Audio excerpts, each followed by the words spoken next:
Alright, so we are gonna do some maintenance right now. What I got is a little cheater tool. I'm gonna use a 21. So we're just gonna do one of these and then this. Almost forgot one important thing. This. I may need this.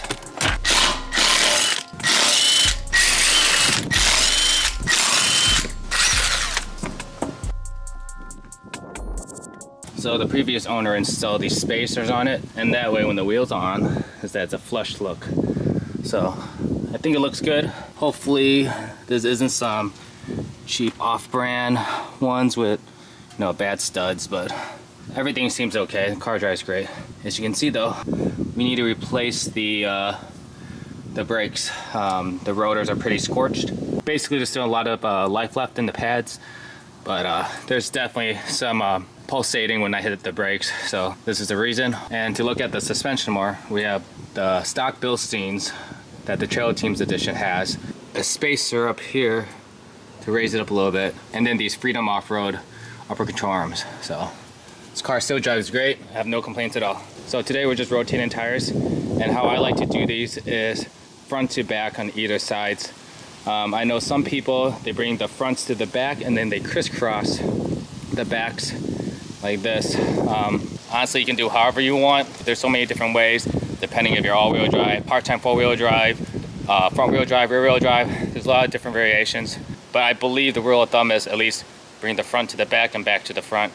Oh, and a trick that I like to do, if you ever get your lug nuts or any type of bolt driver stuck in a socket, you take a smaller extension, stick it through there, and oh, don't try it against your knee. That might hurt. I just know that it wasn't on that snug, but try against like a hard surface or something.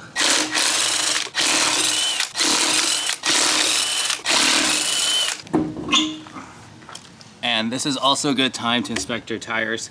So what I like to do is basically roll it around and try to see if there's any nails or any imperfections you see. But you look for basically any bulges on the side of the sidewalls, especially on the back side, because it's harder to inspect the back side when it's on the car than when it's off. What I mean by bulges is that sometimes when people have their tires deflated pretty low, they drive on it for a little bit, when the tire pressure light's on, and they may drive on it for 50 miles, 100 miles, maybe a few 100 miles on a low pressure, and then when they go fill it up, they have bulges basically popping out because of the uneven wear, and even if it's been overinflated too. Bulges are bad because they're now new weak points in the tire. How you can tell from a bulge is you just basically kind of look right down the middle. Let me see if I can.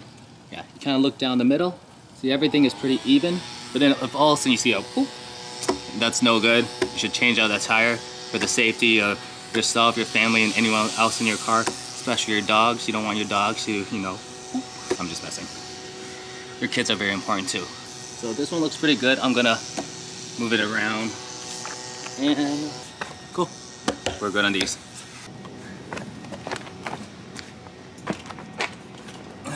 And tires are heavy.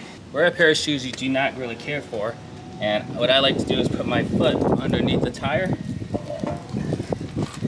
And if you need to, sit on the ground where your foot you would use as leverage to push up.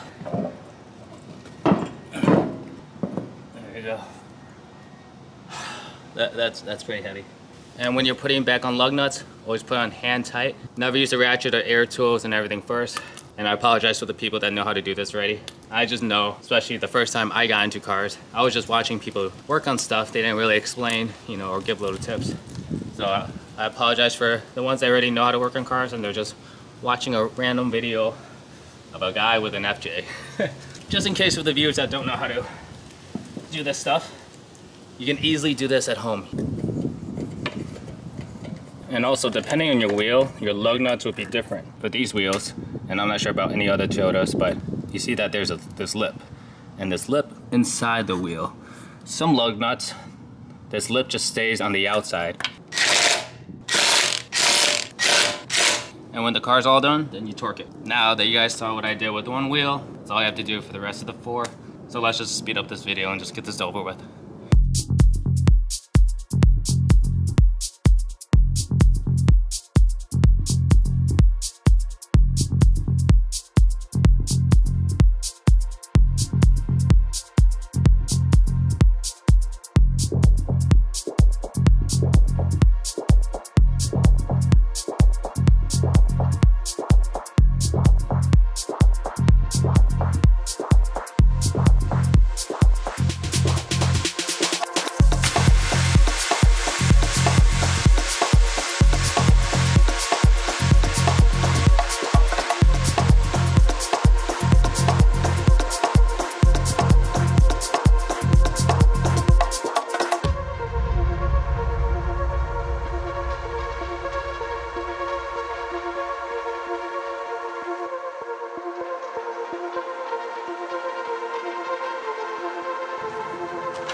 old school.